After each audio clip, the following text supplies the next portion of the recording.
Okay, this could take 3 hours.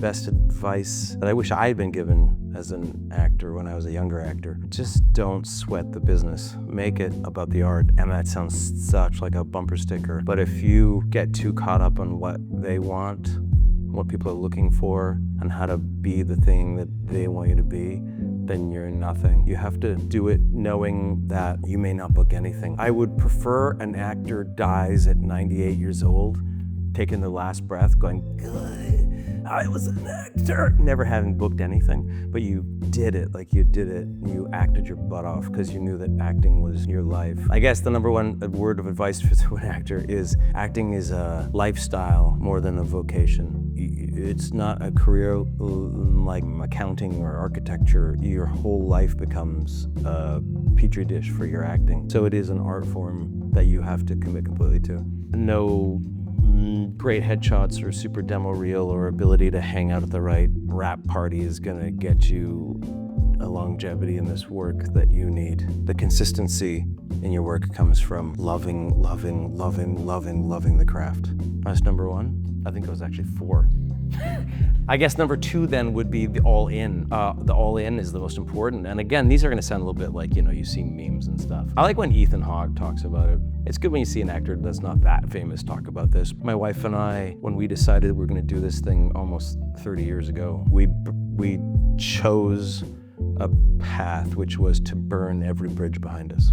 Like, one of the best words of advice I could give a young actor is burn every bridge behind you and move forward. Like, there's no going back. You have to put all your chips in. You choose your metaphor, but you gotta be all in. They talk about plan A and plan B, and it should be your plan A, and there should be no plan A, and there should be no plan B. There is just moving forward every day. There is no, you should have a plan, but move forward, that's it. Just do it, and then don't stop.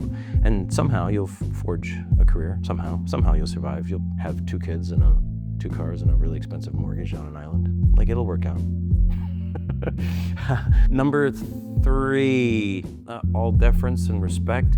You're not in here to please casting directors and make producers happy, and you've got to be authentic to yourself. Don't ever do anything that's half-assed, ever, never. Don't send in that self-tape. If you're sending something in, it has to be the greatest, or not After Dark now, greatest fudging thing that you have ever done in your life. It is the absolute best work. I'm going to get offensive. Ready? I'm amazed when I'm hired to be an adjudicator on these self-tape contests, what people think is good work. It's appalling. Like, it's amazing. 100 self-tapes, and 50 of them are just atrocious. Like, have you never seen a human being speak or been in a conversation, let alone watched a television series to know what acting looks like? But it's not just that. It's that out of 170, the next 45, 50's just terrible. 45 are fine. Mediocre. Nothing comes from mediocre. It has to be the greatest work. Every single audition, and it's brutal because you're doing like 300 self-tapes for a booking, but it's just, if that's not your gig, then, Starbucks is waiting. But otherwise, it's like every single self-tape has to be, you've unzipped your soul and just dropped all your guts in front of that camera and then pick it all up and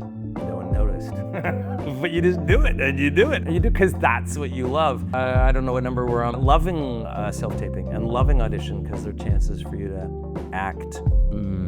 I think this is where it gets controversial, but my biggest advice is don't strive for the bold choice. That sounds like contradicting my earlier number, but I'm not. The script is written the way the script is written, and your job is to fulfill the script.